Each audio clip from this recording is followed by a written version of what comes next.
La session de la conférence générale revient après les restrictions pandémiques et attire plus de 100 000 participants de 210 pays et territoires. Les élections pour le leadership mondial de l'Église adventiste du 7e jour sont en cours. Une décision pourrait arriver à tout moment. Dans le hall d'exposition, les ministères présentent de multiples projets autour d'actes de compassion et de service qui ont un impact mondial. Ils viennent du monde entier, apportant avec eux leurs accents divers, leurs drapeaux et leur foi. Écoutez les premières impressions de ceux qui vivent cette assemblée générale de la conférence générale pour la première fois. Vous suivez une édition spéciale d'ANN avec des moments forts de la 62e assemblée générale de la conférence générale sur le thème « Jésus revient, j'irai ».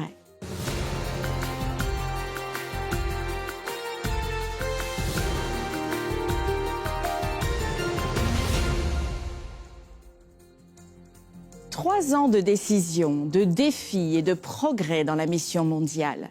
Le président de la conférence générale a présenté le rapport de direction soulignant la croissance de l'Église, les plans stratégiques et l'engagement dans les zones difficiles d'accès comme la fenêtre 10-40.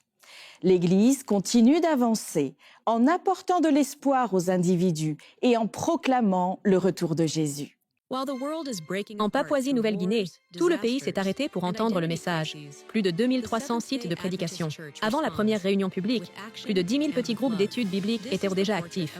Des médecins bénévoles ont fourni des soins gratuits à 23 000 personnes, ouvrant ainsi des portes pour l'Évangile. En Afrique du Sud, le pasteur Ted Wilson est entré dans les eaux du Nil pour baptiser de nouveaux croyants, protégés par des pasteurs locaux et entourés de crocodiles. En Mongolie, l'un des pays les moins atteints au monde, 21 campagnes d'évangélisation ont conduit 155 personnes au baptême. La Mongolie fait partie de ce qu'on appelle la fenêtre 10-40, une région qui s'étend de l'Afrique du Nord à l'Asie du Sud-Est, où vit la plupart de la population non atteinte du monde. Dans cette région, la mission est difficile. La liberté religieuse est limitée. Dans certains pays voisins, partager sa foi peut coûter la liberté, voire la vie. Pourtant, en 2023, des évangélistes adventistes ont atteint 21 villes de ce pays. Résultat, 155 personnes ont choisi de donner leur vie à Christ. Une percée extraordinaire dans un territoire où, il y a seulement 30 ans, il n'y avait pas une seule église adventiste. Cela reflète un principe fondamental de la foi adventiste. J'irai. C'est un engagement personnel envers la mission. Ici, personne n'attend que la mission vienne à lui. Chaque croyant dit « J'irai ». Le 15 mars 2025, lors de la Journée mondiale de la jeunesse, les jeunes adventistes sont descendus dans les rues du monde entier, des Amériques au Pacifique, de l'Afrique du Sud au Moyen-Orient. Dans les rues des villes, les hôpitaux, les maisons et les orphelinats, ils ont distribué des repas, partagé des livres et des accolades, nettoyé des parcs, visité les malades, organisé des événements et répandu de l'espoir. Et pas seulement ce jour-là, dans chaque partie du monde, des milliers de jeunes restent actifs dans la mission, chaque jour. Car quand les jeunes se lèvent, le message devient un évangile qui transforme des vies. Au Burundi, lors d'une campagne nationale, une petite fille naît. Ses parents, inspirés par ce qu'ils voient, choisissent un nom différent. T-A-M-I signifie « implication totale du membre ». En français, un appel à chaque adventiste à participer à la mission. Aujourd'hui, la fille chante, prie et a déjà amené des camarades de classe et des enseignants à l'église. Son nom est devenu son ministère. En Équateur, plus de 800 enfants participent au projet Evangelism Kids. En Afrique de l'Est, des familles entières sont formées comme centres de mission. Cela a conduit à 75 000 baptêmes et 90% des nouveaux membres sont restés actifs dans l'Église. La littérature est également un outil clé. En Bolivie, 1 million d'exemplaires de la tragédie des siècles ont été distribués. En Chine, un geste simple, offrir des petits pains à la vapeur, appelés mantou, a conduit à plus de 200 baptêmes. La communauté appelle maintenant cette église l'Église mantou. Au Liban, en plein conflit armé, une école adventiste s'est transformée en abri. Plus de 6 000 repas, de l'eau potable, des kits pour bébés et des soins médicaux ont été fournis. Lorsque la paix est revenue, le bâtiment est devenu une église. Des centaines de personnes sont venues assister à une présentation musicale sur la vie de Jésus, dirigée par le pasteur John Bradshaw. La radio mondiale adventiste diffuse en plus de 130 langues. Grâce aux ondes courtes, aux podcasts et aux dispositifs solaires, elle atteint des agriculteurs, des prisonniers et des villages éloignés. Et en Albanie, l'un des pays les plus laïques d'Europe, avec seulement une petite présence adventiste, les membres de l'Église marchent dans les rues de Tirana, avec des sourires et des tracts imprimés, des invitations simples. mais pleine de sens. En Eswatini, un prince est baptisé avec des membres de la garde royale. En Nigeria, un chef tribal se convertit, fait don de terre et plante la première église adventiste dans son village. À San Francisco, le pasteur Ted Wilson rejoint de jeunes bénévoles de Streams of Light International, un ministère adventiste axé sur la distribution de la tragédie des siècles à chaque foyer en Amérique du Nord et en Europe d'ici 2030. L'église locale offre des repas gratuits, une traduction en direct et un accueil chaleureux. Le soir, une chorale de Russes et d'Ukrainiens chantent ensemble. En temps de guerre, la musique déclare la paix du Christ. En Amérique du Nord, l'initiative Pentecôte 2025 mobilise plus de 5000 événements évangéliques tout au long de l'année, impliquant des églises, des écoles, des foyers et des jeunes dans un réveil collectif. En Chine, des dirigeants d'églises se rendent en Amérique du Sud pour apprendre de nouvelles stratégies, car la mission n'a pas de frontières. Et apprendre fait partie de l'appel. En 2025, la mission ne s'arrête pas. L'espoir traverse les continents et les nations. Et l'Église va de l'avant. Avec audace, créativité et engagement, l'Évangile atteint des horizons plus lointains. Des villages les plus reculés aux villes les plus animées. Des mains d'un enfant aux ondes d'une radio. Un message uni. Jésus revient. Et nous irons. Viens-tu aussi? Tous les 5 ans, des représentants de l'Église adventiste du 7e jour se réunissent pour la plus grande assemblée de la dénomination. C'est la session de la conférence générale où les dirigeants mondiaux de l'Église sont élus et les prochaines étapes de la mission mondiale sont définies. Cette année, la session se tient à Saint-Louis, dans le Missouri, et près de 100 000 personnes sont attendues. La session de la conférence générale est le plus grand rassemblement officiel mondial de l'Église adventiste du 7e jour. Plus qu'un simple événement administratif pour élire de nouveaux dirigeants, c'est un moment spécial pour que la famille d'Église adore, prie et communie. L'élection des dirigeants de l'Église est l'un des points forts du programme de 10 jours. Le processus électoral lors de la conférence générale suit les mêmes principes que les élections dans une église locale, d'une fédération et d'une union. Semblable à une église locale ou un comité d'église, recommande des membres, la conférence générale forme une commission de nomination pour évaluer et recommander. Les divisions se réunissent en caucus. C'est un groupe de délégués. Ils se rassemblent et nomment des membres de leur délégation.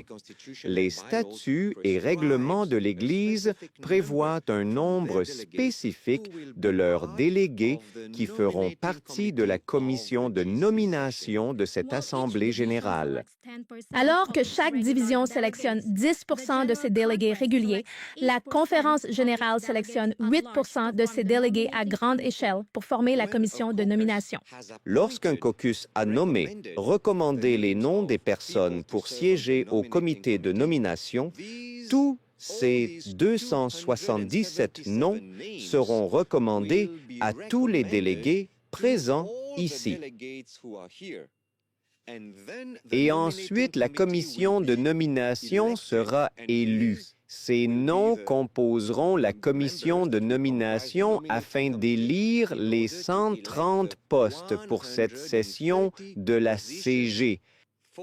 Plus qu'une simple réunion d'affaires, la session de la conférence générale est un rassemblement spécial où des membres d'églises du monde entier se réunissent pour se connecter, adorer et grandir dans la foi. Pour ce couple d'Arkansas City, aux États-Unis, âgé de 77 ans, assister à la session est devenu une tradition précieuse.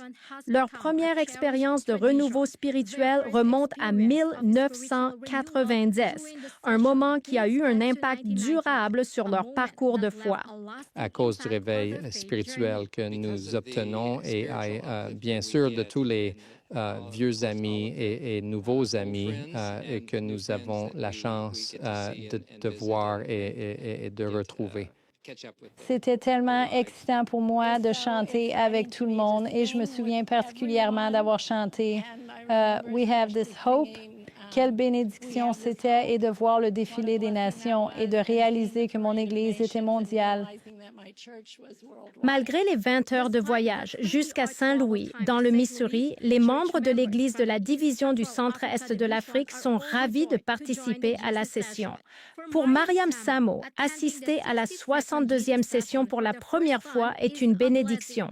Elle est la seule adventiste de son village en Tanzanie et elle n'a pas peur de tenir ferme dans sa foi. C'est ma première session et ma première fois en Amérique. C'est excitant de voir l'Église mondiale réunie dans ce genre de communion et de voir le peuple de Dieu rassemblé pour le même but. Cela me rend heureuse. À tout moment, l'espérance bénie du retour imminent du Christ reste au cœur de la mission de l'Église adventiste du 7e jour.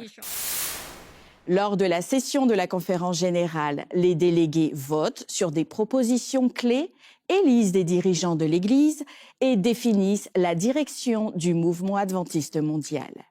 Mais au-delà des réunions administratives, une énergie différente se dégage grâce à des expositions, des événements et des rencontres mondiales qui donnent vie à la mission sur le terrain. La session de la conférence générale s'étend sur 10 jours, riche en activités variées, programmes, expositions, concerts et réunions. Chaque matin commence par un culte sur le thème de la session, créant une base spirituelle significative pour la journée. Cette année, John Bradshaw, président et évangéliste principal de It Is Written, présentera les sermons du matin du 4 au 11 juillet. À la suite des cultes, des sessions de travail auront lieu le matin et l'après-midi.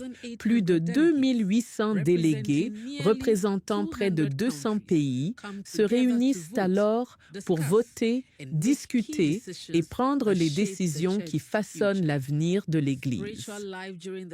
La vie spirituelle pendant la session est dynamique et édifiante. Les programmes de musique quotidiens permettent l'adoration et la réflexion avec plus de 200 musiciens et groupes du monde entier. 3 concerts ont lieu chaque jour avant les réunions du matin, de l'après-midi et du soir, offrant un temps de pause, de louange et de connexion. Les sessions du soir comprennent des cultes et des rapports des divisions mondiales, présentant certains moments les plus inspirants de l'ensemble de la réunion. Pendant la semaine, des jeunes adultes seront mobilisés par Impact St. Louis, un effort de sensibilisation dynamique se déroulant du 7 au 12 juillet. Les participants s'engageront dans des services tels que la distribution de livres, le nettoyage de parcs, l'entretien de jardins et le soutien aux refuges. Plus qu'un bénévolat, c'est une mission en action conçue pour refléter la compassion du Christ et préparer de jeunes leaders à servir. Le hall d'exposition, tenu virtuellement en 2022 en raison de la pandémie, revient en personne cette année. Avec plus de 200 stands, ces présentations mettent en avant des institutions et des ministères adventistes du monde entier, des universités et hôpitaux au réseau médiatique et efforts humanitaires.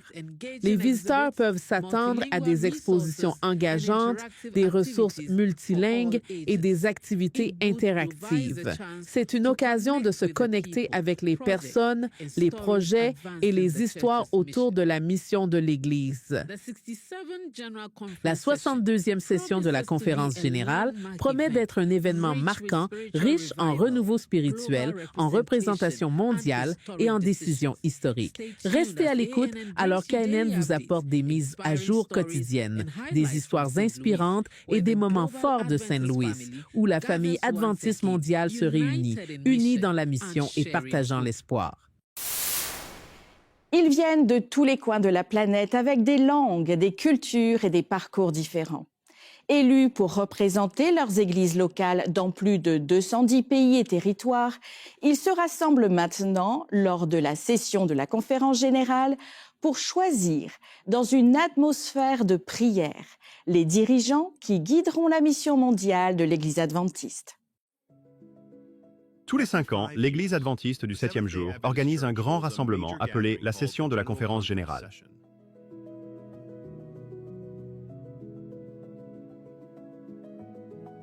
Cette année, la 62e édition de l'événement se déroule à Saint Louis, aux États-Unis, du 3 au 12 juillet. C'est un moment pour revoir les orientations de l'Église, élire des dirigeants et unifier les décisions qui impactent les millions d'adventistes du monde.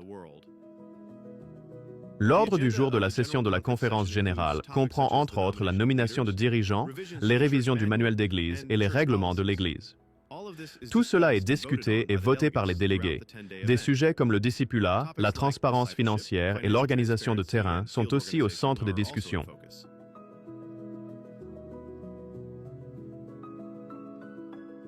La représentation est mondiale, car des délégués viennent de chaque continent. Certains servent dans les bureaux administratifs de l'Église. D'autres sont pasteurs, éducateurs, professionnels de divers domaines ou simplement membres de congrégations adventistes locales qui apportent leur voix et leur vote au processus. Le format ressemble à celui des comités d'Église locaux. Des propositions sont présentées, discutées et votées par les délégués. Mais ici, l'échelle est mondiale et la mission est partagée entre des milliers de personnes.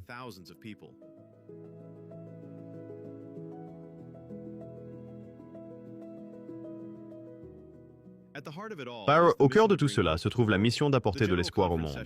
La session est technique et organisée, mais avant tout elle est spirituelle afin que les décisions prises soient alignées avec le but de Dieu et que la prédication de l'Évangile puisse atteindre le monde entier jusqu'au retour de Christ Jésus.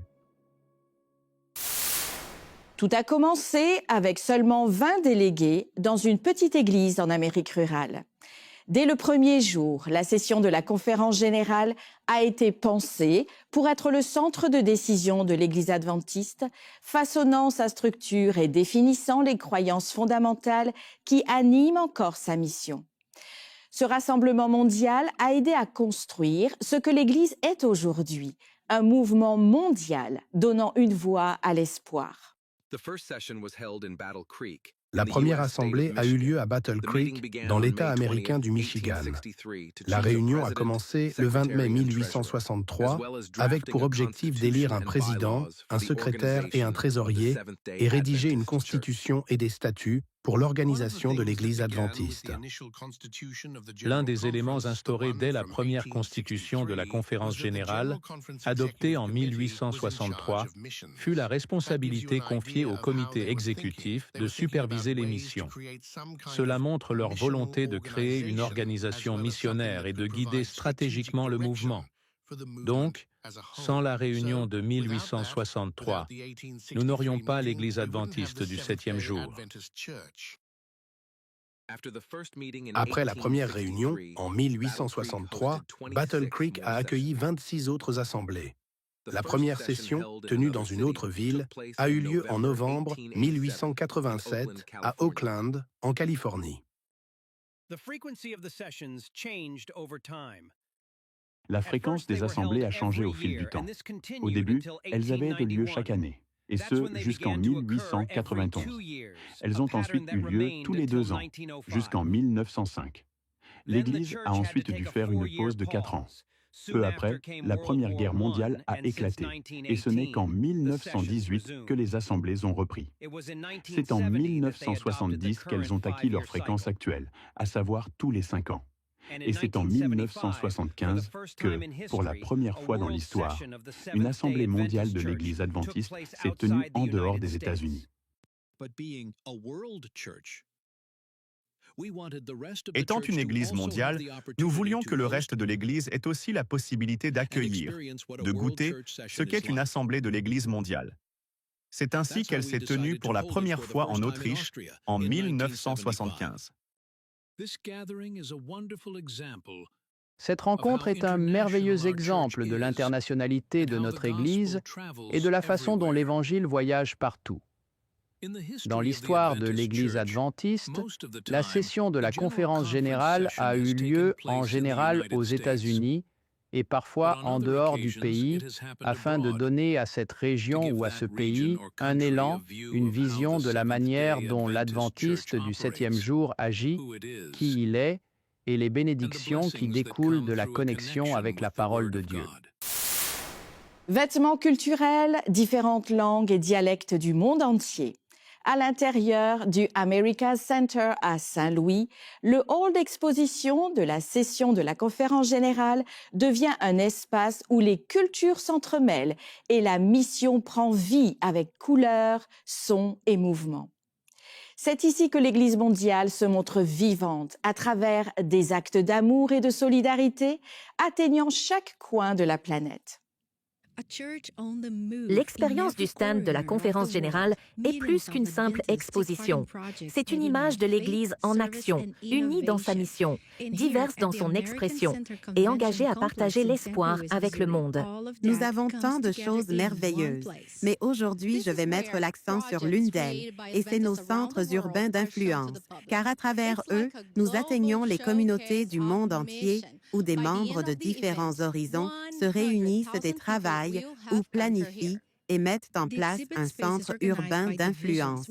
Et c'est essentiellement un endroit où les gens identifient un besoin dans la communauté et s'attaquent à ce besoin. Donc, s'il s'agit de cours d'alphabétisation, ils les fournissent.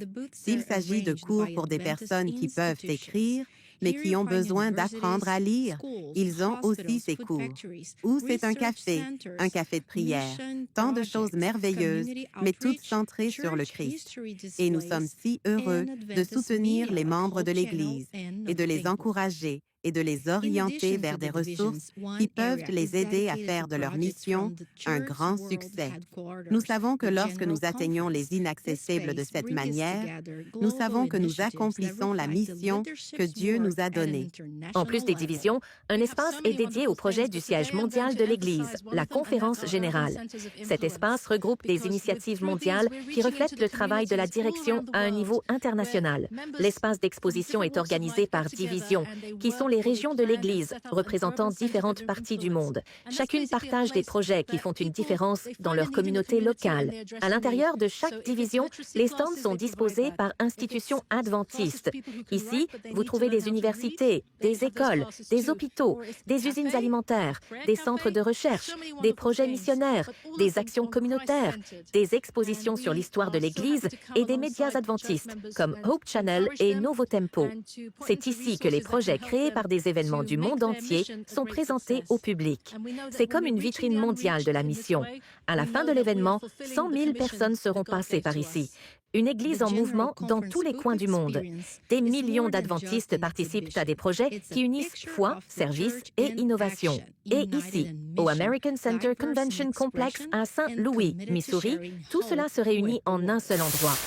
Après 5 ans et 2 sessions remodelées par la pandémie, c'est le premier grand rassemblement en personne de l'Église adventiste mondiale. Certains sont venus en caravane, d'autres ont fait le voyage par la foi et avec détermination. Et maintenant, alors qu'ils vivent cette assemblée pour la première fois, les réactions mêlent surprise, gratitude et émotion exprimées dans de nombreuses langues, mais elles partagent toutes un message: l'amour pour Jésus. Nous sommes à la veille d'un grand moment.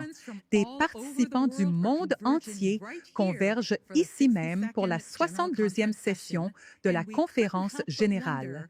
Et nous ne pouvons nous empêcher de nous demander quelle est leur plus grande attente. Écoutons-les. J'ai hâte de rencontrer beaucoup de gens. Depuis ma naissance, nous avons toujours voulu rencontrer le plus de monde possible et donc nous rencontrons toujours de nouvelles personnes et revoyons celles que nous connaissons. Ça va être bien d'aider les gens car je fais du bénévolat et aussi de faire connaissance avec des gens du monde entier. Étant venue ici, j'ai réalisé que cet événement est vraiment bien organisé. J'ai vu des gens rencontrer des délégués à l'aéroport et distribuer des brochures en expliquant des choses. Je pense en fait que j'admire l'Église, à quel point une Église est bien organisée et accueillante. Lorsque le peuple de Dieu se réunit, quelque chose de nouveau se produit. Nous examinons les règlements, le manuel, nous revoyons beaucoup, nous nous occupons des affaires de Dieu, les affaires du Seigneur, ce qui est très important pour faire avancer l'Église jusqu'au retour de notre Seigneur. J'ai hâte d'entendre les histoires histoires missionnaires incroyables qui se déroulent à travers le monde. Dieu agit de manière extraordinaire et entendre les témoignages est si puissant pour inspirer la prochaine génération à servir Dieu. Nous voulons surtout voir en tant que famille que nous faisons partie de cette grande famille mondiale. L'Église adventiste est une grande famille, donc je veux entendre la musique de différents endroits. J'aime la musique, je suis musicien. Oui, se rassemble avec des personnes différentes venant de partout. C'est ce qui nous intéresse. De plus, je suis un délégué, donc je suis très enthousiaste à l'idée de faire partie du processus de prise de décision pour le leadership de notre Église. Nous sommes ici avec le ministère de prière pour la conférence générale. Nous serons dans la salle de conférence toute la journée, intercédant en prière. Notre prière est qu'un grand réveil ait lieu dans chaque cœur. Nous intercéderons, demandant à Dieu de nous remplir de son Saint-Esprit, qu'aucun ne parte d'ici comme il est venu, mais que nous soyons bouillants et que ce feu continue de brûler dans notre monde. L'élection des dirigeants mondiaux de l'Église adventiste du 7e jour est guidée par la prière, la représentativité de l'Église mondiale et un processus de vote structuré. Depuis la session de la conférence générale au America's Center à Saint-Louis, Neila Godoy nous en dit plus. Salut à tous, nous sommes ici en direct du America's Center à Saint-Louis avec une vue privilégiée sur les déplacements des délégués.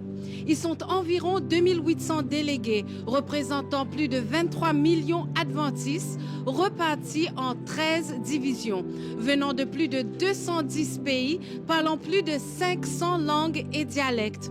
Certains viennent de régions où partager la foi en Jésus est un défi, comme l'Afrique du Nord, le Moyen-Orient et certains parties de l'Asie, connus sous le nom de la fenêtre 10-40. La session dure 10 jours et définit la direction de l'Église qui compte en moyenne 3000 nouveaux membres chaque jour. Le processus électoral commence avec le comité de nomination, environ 10% des délégués qui prient, discutent et nomment les candidats. Ensuite, tous les délégués votent pour choisir les dirigeants mondiaux, président, trésorier, secrétaire, président des divisions et responsable des ministères, tels que la mission, l'éducation, la santé et plus encore. L'annonce du nouveau président mondial de l'Église adventiste du 7e jour pour les 5 prochaines années est attendue ce vendredi. Nous suivons tout de près ici à Saint-Louis. Retour au studio. Ne ratez pas les décisions qui façonnent l'avenir de l'Église adventiste du 7e jour en direct de Saint-Louis, la ville qui accueille cette réunion historique. Continuez à nous suivre pour une couverture complète de la 62e Assemblée générale de la Conférence générale, ici sur ANN.